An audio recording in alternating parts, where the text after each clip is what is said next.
This is Ticker News, news with context. Israel and Hamas have agreed to a ceasefire deal in the Gaza Strip after months of resistance. The agreement aims to pause the intense fighting that has devastated the region and threatens wider conflict.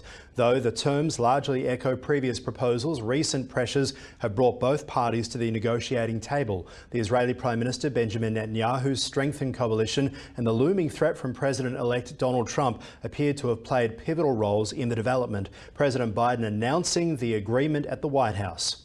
Then, when phase 2 begins, there will be an exchange for release of the remaining living hostages, including male soldiers, and all remaining Israeli forces will be withdrawn from Gaza, and the temporary ceasefire will become permanent.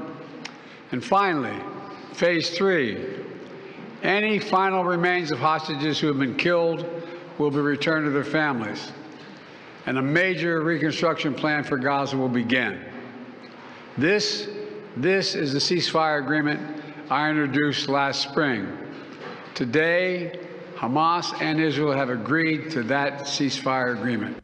Over recent months, President-elect Donald Trump had warned Hamas of dire consequences if the hostages weren't released by the time he enters the White House next week. President Biden, though, asked who's responsible for the deal. Who does the history books credit for this, Mr. President, you or Trump? Is that a joke? Oh, thank you. Thanks, sir. There are concerns today about the privacy rules surrounding a Chinese social media app attracting hundreds of thousands of US TikTok users. Though it appears to be a lifestyle app, Red Note enforces strict Chinese censorship laws. While TikTok allows free expression, Red Note prioritizes compliance with socialist values, often diminishing free speech. Experts say users may notice subtle censorship at first, but the platform actively restricts discussion on selective topics, shaping a controlled discourse. It comes as TikTok faces a potential ban in the United States over security concerns. Coca-Cola's CEO has gifted President-elect Donald Trump a unique bottle of Diet Coke as part of the inauguration celebrations. The commemorative bottle reflects Coca-Cola's rich tradition tied to US presidential inaugurations. With over 60 partners, the company contributes $58 billion to the US economy and supports nearly 900,000 jobs each year. A limited number of these special bottles will be available at the White House. They won't be for sale. Trump is well known for his love of Diet Coke, which has been part of his daily routine.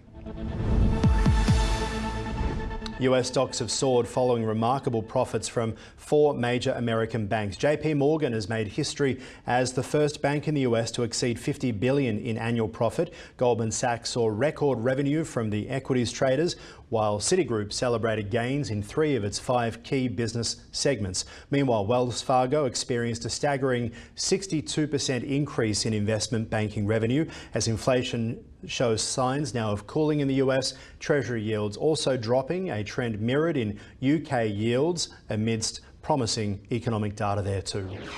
Now let's check with the latest weather forecast for you right around the world.